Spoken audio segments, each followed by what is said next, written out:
Absolutely. Okay, recording. All right. Hello and welcome to the Dr. Joseph Warren Historical Society interview series with prominent authors and historians specializing in the colonial period and revolutionary America. My name is Christian Despina, and today we are delighted to be joined by our guest host, J.L. Bell, author of The Road to Concord, How Forced Stolen Cannon Ignited the Revolutionary War, and also the creator of the popular blog Boston 1775. The Boston Massacre remains one of the most iconic events in early American history, and this year marks its 250th anniversary. Today, we explore the pivotal event through the eyes of a distinguished scholar and historian whose research took a unique and fascinating new approach. And JL, I'll turn it over to you. Thank you, Christian. Serena Zabin is a professor of history and the director of American Studies at Carleton College. Her books include Dangerous Economies, Status and Commerce in Imperial New York, and The Boston Massacre, A Family History. In addition to her teaching and research, Serena is also the co-designer of a forthcoming video game about the Boston Massacre, Witness to the Revolution. Serena, welcome to the show. Thank you. And let's begin with this question. Your book takes a new slant on the old story of the Boston Massacre. So how did you start out thinking about that historic event, and what sent you along a new path? Well, I came across the story really because I happened over a mention of a soldier's wife who was talking with Bostonians a few days before the Boston Massacre. This is, and this conversation is recorded in a pretty famous pamphlet that was published just a few weeks after the shooting. It's not an obscure document. It's excerpted, I'd say, in most textbooks. But even after I'd been teaching this pamphlet for years, I really hadn't noticed until recently, or up until that moment, that it was actually just chock full of references to soldiers' wives. And then I started thinking about it and I thought, I don't know anything about these women. I actually didn't even really realize that soldiers could be married. And so then that finally led me on this question, like, who were these soldiers' wives? Should start there. Who were they? And what were they doing in Bostonians' houses talking with them? And that is what started me off. And so then as I learned more about these soldiers and their families, their stories really just kind of sparked my imagination about what it would be like to travel around the empire and try to raise a family in those kinds of situations. So as I started to learn more about these women and these families, I thought, most Americans, including honestly most historians, we think that we know all there is to know about the Boston Massacre. But once I started to see this new part of the story, and really I kind of fell in love with a lot of these families and their children, I saw that this was really a human story, and it wasn't just a political and military story of the Boston Massacre. And so once I saw that, I just knew I had to tell the story. I was so excited about it. That's great. Now that pamphlet was probably the short narrative It of the absolutely horrid was the massacre short from Boston. narrative. And since this is the Dr. Joseph Warren Historical Society, we should credit him as a co-author of that pamphlet. Christian? Yeah, and Serena, I just wanted to mention that I first heard about you and your work through John, because he had attended, and correct me if I'm wrong, John, you had attended an event at MHS, and it was a panel discussion, and you were discussing your research. And from that moment on, I couldn't wait to get my hands on your book when it first came out. But one of the questions— many years.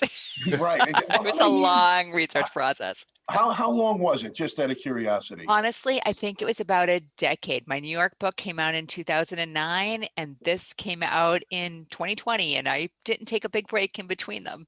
Right. So. But there's nothing like a historic anniversary to give you a deadline. That is so true. At the end, I was pushing really hard. I could have kept going. There was so much more to learn. And that was one of the other things I was curious about. They obviously, the publisher timed it so it would be near the actual. Okay, to be completely honest, we had hoped that I would finish it almost a year earlier. And I just kept going and I kept rewriting, and I really wanted to tell the story in a way that people wanted to read. And, and I love good prose, but it doesn't just flow out of me like water. It really took some work. So I would say that really we made a virtue out of my slowness. It was originally intended for a different date. Well, it was worth it. But one of the things I wanted to ask you was, is there anything that was really surprising to you when you were doing your research? Well, I think the thing that surprised me the most really is that nobody seemed to have ever told this story before, right? I know we don't have a lot of sources from the 18th century, of course, and we have very little, as we all know, about people who aren't big writers who tend to essentially be white political men. Right.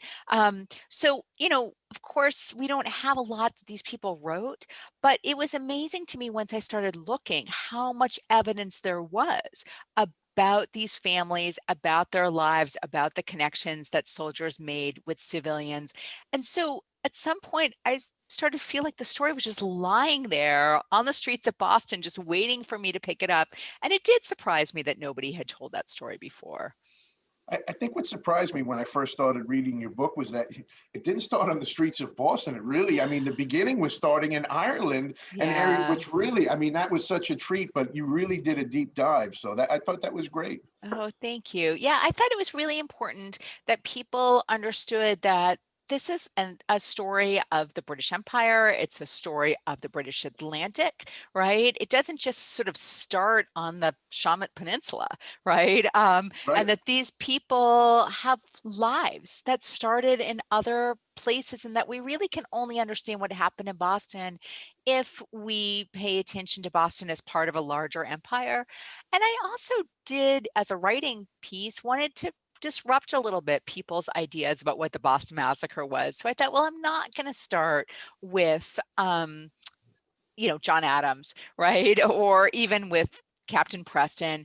I'm going to start with a woman that no one's ever heard of and a place that no one's ever thought about as related to the Boston Massacre, just to try to upend our expectations a little bit.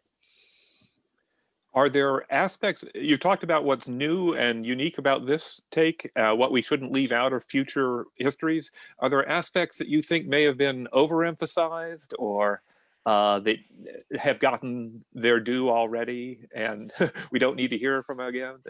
Well, let's see. There's probably a couple. I would say the biggest one is this idea that there were these inevitable rising tensions between soldiers and civilians, this sort of drumbeat of hostility that sort of kept growing and growing and growing until finally it inevitably ended up with, you know, gunfire, right? As though somehow, I don't know, this was like the, OK Corral or something that happened in the middle of Boston. And that's not what this story is at all. There's nothing inevitable about that shooting, although there was something very probable about it, as everybody knew. Yeah, everybody talked about, I mean, the Boston Whigs, it was part of their ideology that putting the soldiers there would lead to this inevitably. And Right. for the London, the government, this just showed what they thought about Boston being riotous to begin with. So we haven't heard, as you say, this counter narrative of people from different parts of the British Empire actually becoming a society in some way. Right, right. Becoming neighbors. I mean, for me, that was the most exciting part that even now, years after I started figuring this out, I kind of get goosebumps when I think about what it took to really figure out and to start to see, oh, these are people who truly are neighbors, and all the ways in which we think about that, right? And in the same ways that, we're talking a lot about neighbors right now, right? People with competing political signs on their yards, right? And who are there's lots of neighbors who don't get along, right? But nonetheless, they're living side by side. And there are other moments when, they have a completely normal human relationships with each other, right? Where they're borrowing stuff from each other and their kids are running out of each other's houses and all of those things. That's the world of occupied Boston. And picking up on that, given it's the 250th, do you think that the massacre has any relevance to today? Oh, that's a great question. I I do. I think that what that shooting and the politicization that happens to it afterwards really can show us is that we can lose so easily the sense of what it means to be neighbors, what it means to be connected with each other. Of course, we're in the middle of an incredibly heated election, right? And so it's not surprising that we're in a very partisan moment, but we have been, even before, the election season officially started, we've been in a pretty partisan moment where a lot of people, a lot of pundits are complaining about the divisions of our nation. And I think that those are sometimes a little bit produced, right, by a kind of chattering political class, which Paul Revere was a part of, with that, big engraving where he's trying to show this division between soldiers and civilians. And likewise, I think that really there's a lot more connection between people if we remember to look for it. Okay. Can you tell us about a particularly moving or emotional experience or few that you had while writing this book? What really touched you as a person? So I think the person that stuck with me the most, that really touched me, is the woman I open with, is Jane Chambers. Partly because she was my thread through so much of the story. I couldn't believe that I was actually able to follow this woman, who really was essentially unknown, who never did any politically important thing in her life, over, three spaces, couple continents over the Atlantic. So my ability to trace her was very meaningful, but really, I became, I guess I was just deeply impressed by her commitment to keeping her family together. It was not easy for her as she moved and was moved by the British Army from place to place with her children, several of whom at least, did not survive this experience. And so at one point, I was in the Boston Public Library when it was open, and looking at receipts from the selectmen, and they had paid the town section to bury a soldier's child. And I could put that together with some other evidence I had that she and her child had been sent out to a kind of quarantine space in Boston Harbor, and that she had returned alone, and that this receipt was for the burial of her child, who was never named. And I found that so moving. I actually literally cried upstairs in the BPL, like tears came to my eyes. And I thought, okay, this is all we have for this poor child and this poor mother. Mm-hmm. Who has been left on Boston soil, Yeah, even as the rest of the family moved on. exactly. Mm. Yeah. Yeah. Just left out there in the harbor. Mm-hmm. Right. Mm-hmm.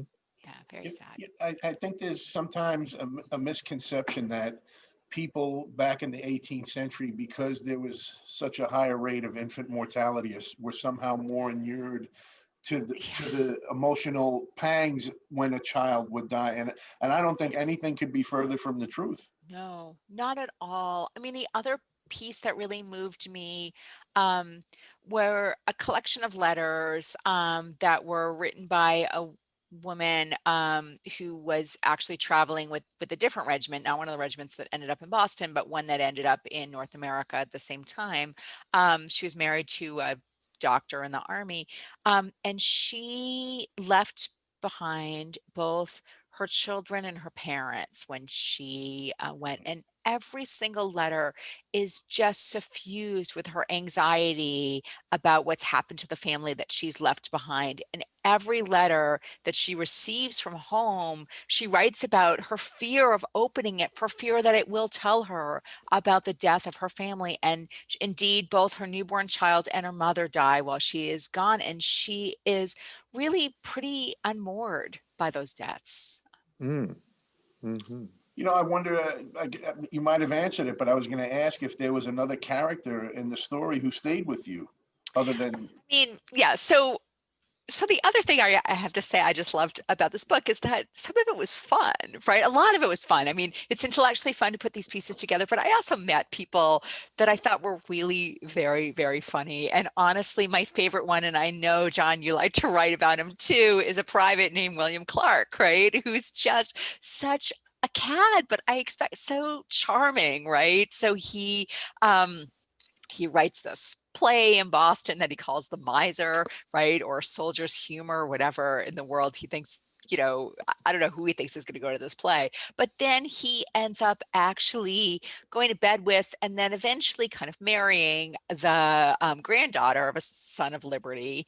He's found in bed by the grandfather. He refuses to leave. He, attempts to shoot or threatens to shoot his father-in-law. He ends up in jail with Preston and the other soldiers. And then he writes a tell-all memoir when he leaves Boston. We don't know if it was ever published, but it's pretty fabulous. And in the title, I mean, it's such a tell-all that he really gives the address of his in-laws whom he's out to get with this memoir. And I found him hilarious. I really enjoyed that. That's good comic relief for Yes. the We all story. need some comic relief sometimes. Let's talk a little bit about your sources and the research that you put into this book. I remember years ago seeing the marriage record of Private James Hartigan, who ends up as one of the massacre defendants. And that one's nicely labeled with his regiment. Right. But as I understand it from you, most of the marriage records you found don't come packaged so easily. So they don't. what did you do? What was the research like?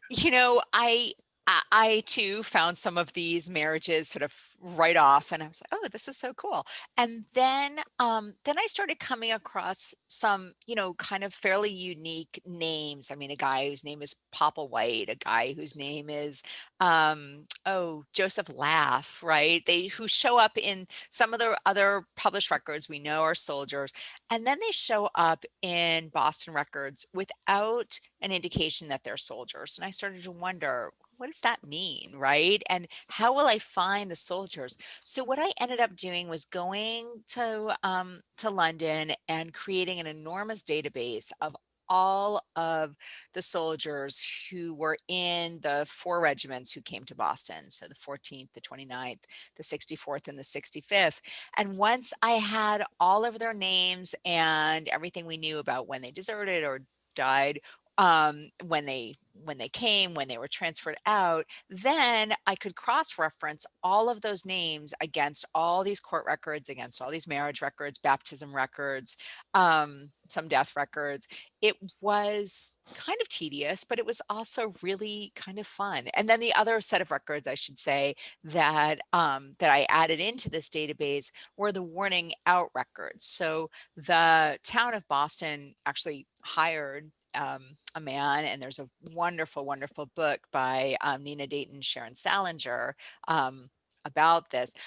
But they hired a man to walk around the town of Boston and remind newcomers that if they need financial support, if they need welfare at any point, the town of Boston is not obligated to give it to them. Right? They're not native Bostonians, and so they're not really entitled to welfare. And the man who does this in the late 1760s is a really meticulous note taker. So he explains exactly who he talked to and where they're living. And that was incredibly helpful for figuring out where there were soldiers and what their names were and who were their landlords, how many kids they had. And so when all that went into the database, that really helped clarify some of these marriages and some of these baptisms. I mean, there are at least 10 soldiers named John Brown. And if any of them got married in Boston, I didn't count them. If I couldn't actually trace a name like that, or once I could trace a name like that back to a Massachusetts baptismal record, I didn't count it as a marriage. It may have been, but I think the number of marriages I found are probably an undercount because I was very conservative. Mm-hmm. And what about researching non-elite women? What were the special challenges there, and what did you find? I I looked in places that we don't often look for women's stories. So a big piece of that really were military records, right? So, and especially receipts. So looking at the number of excuse me, I lost the word, the number of rations that the Army was, handing out at any given moment, especially for travel, when one compares that against the size of the company that the rations are supposed to be for, you can start to figure out, okay, how many more women, how many more children are they bringing here, right? They only got half or quarter rations, so there's a few more than that.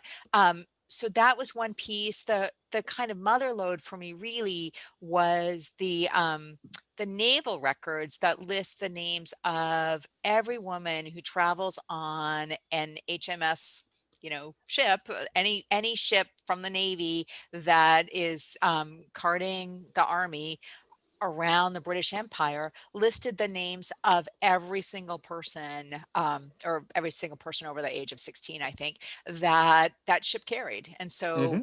I could see the names of every woman who came from Ireland or England. Oh, that's great. Yeah, that was great.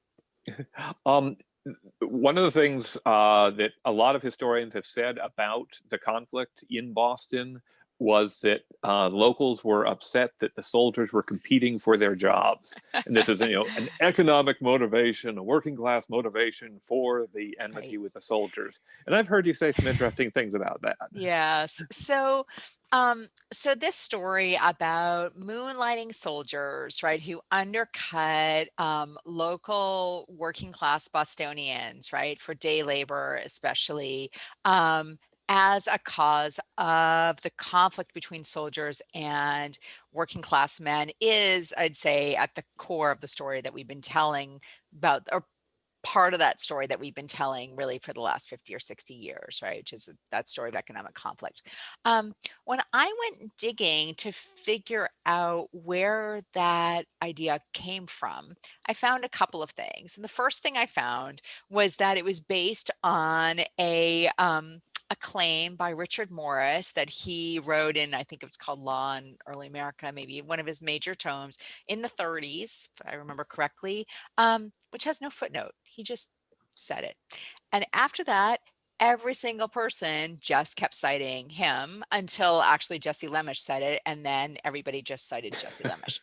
So once I went back through the footnotes, like in any good grad student way, I was like, oh, there's not actually any proof for this. Right. So then I started wondering, well, I wonder what kind of proof there would be. And maybe he knew something and he just didn't write it down. And this all I didn't put into the book. It became a little too academic, but it was a lot of fun. Partly because you, John, helped me think, okay, we can know something about wages, right? Because you pointed me towards some account books where people talked a little bit about what they were paying, although it's pretty hard to figure out day wages for Yeah. any given job from those. And I did find some evidence, especially in Canada, that when they were in Nova Scotia, that soldiers did occasionally hire themselves out, especially to bring in the harvest, right? That was Hmm. appreciated.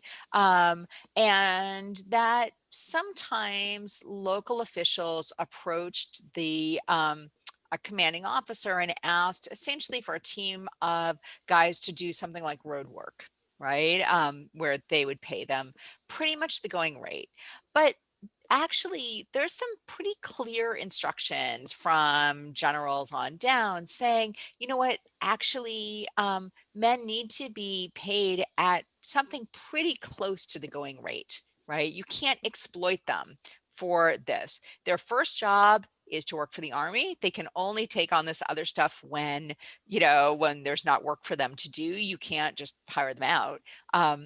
But they were paid in lots of ways. I mean, so if you're a tailor, for example, the Army would pay you to also work on uniforms, right, for the Army, even as you are also being paid to be a soldier, right? And the Army's always trying to cut their expenses, but there but that rate is not particularly under the going rate, right? So it was hard to figure exactly, and I didn't want to argue it too strongly, but the idea that men would work for nothing, right, or would work for so little that they would undercut, local men, and that, local employers were looking to save so much that they would rather hire these men than people with whom they've had some experience.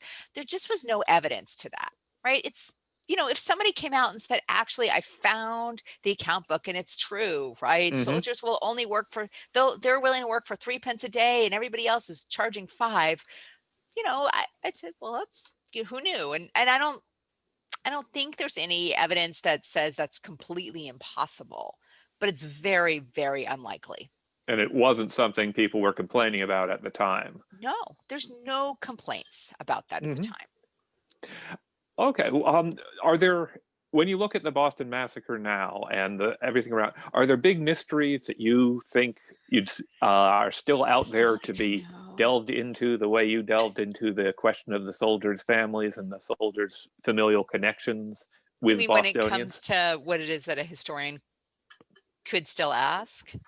Yes, or what it is that because of the 250th anniversary deadline that you weren't able to go down that rabbit hole Oh, as far as you wanted to oh my gosh. I mean, there are so many rabbit holes that go. I would have loved to have gone down. I mean, every single one of these marriages, I really just am dying to know what happened. A few of them I do know, there's a couple of people who successfully managed to even purchase land in England, which is not an easy thing to do, right? So a couple of people Hmm. really succeed. A couple of people lose the child that they had had in Boston. I learned that part. One of my favorites is really that one of the Flucker girls, who's one of the more elite women who marries an officer, ends up in this fairly scandalous divorce in Scotland, where there's accusations that she's having an affair with a different soldier, a different officer. That's a story I would love to tell. Its relevance to the Boston Massacre was perhaps thin enough that I decided that I should wait, but I did manage to get hold of the divorce records, so I'm looking forward to doing that one. So those Oh, pieces are excellent. there.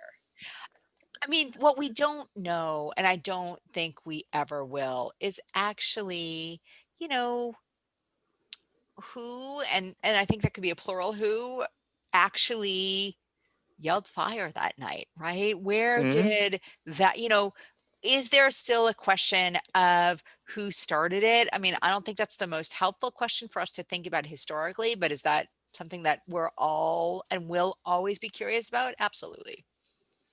Okay. Well, thank you. I think that's about the time we have for today's interview with Serena Zabin, author of The Boston Massacre, A Family History. Serena, thanks so much for joining us and sharing your You. knowledge, and we hope you'll come back. I would love to. Thank you so much for a great conversation. And I just wanted to add that, as far as colonial Boston history, I don't know of anyone doing the research better than you and JL Bell. I mean, really, you both do deep dives. It's original research. It's refreshing. It's illuminated me. I know I personally relied on JL Bell when I was writing my own book. And so Yeah. I feel I'm in the presence of two titans here. So I just Oh, I know. John, I hope you noticed I cite you for it's John Moyes, right? Like your Oh, story on John Moyes, whom I should have mentioned in this, more largely, but also, was part of what intrigued me so much because that was the only connection really to my first book, right? Which was the mhm. story of the informal economy. How is it that goods are circulating in this mostly illegal, but not completely illegal way, right? Like, and especially clothing that people have very, have really varied ideas about clothing. Is it yours when you wear it, right? Mhm. Or, does it still belong to the person who gave it to you to wear as a temporary thing? And, so that story about John Moyes getting involved in that, robbery, right? And then all of the crazy stories that it moved That's spin to, out of it. that it Yes. spun out of it, right? Be- Was so much fun, and really you pointed me towards that one. I really oh, enjoyed great. that. Yeah, Great. No, I've great. enjoyed both of your books, both yours and Christian's, Yes. and your work. And so it's great to see how these things all can spiral together They in a do. wonderful way. Yeah. And really giving a voice to people who traditionally have had no voice. Yeah. Yeah. I feel Jane Chambers deserves a little, a little life after her death. Um, Definitely. some Well, 200 it's years really later. been a It pleasure, was lovely. Serena. I Thank you wanted so to much thank for you for having joining me. us, and John for guest hosting. Thanks, I John. hope Yeah. everyone's Sure. enjoyed the interview and joins us next time for the next interview in our series. So I really appreciate it to the both of you. Thank you. And keep up the Excellent. good work, really. Thank you. Thanks so much. Thanks, All Great. right. thanks, Serena. Take care. Take Thanks care. again. Thanks, Bye-bye. John. Thanks, Serena. Bye. Okay. All right. All right. All right. I'm gonna end the video and we'll post it and I'll be in touch. Okay, sounds good. Good to see Thanks you. so much, John. I really appreciate it. That was great. All right, Thank you. great. Take Okay. care. Bye. Bye. All righty.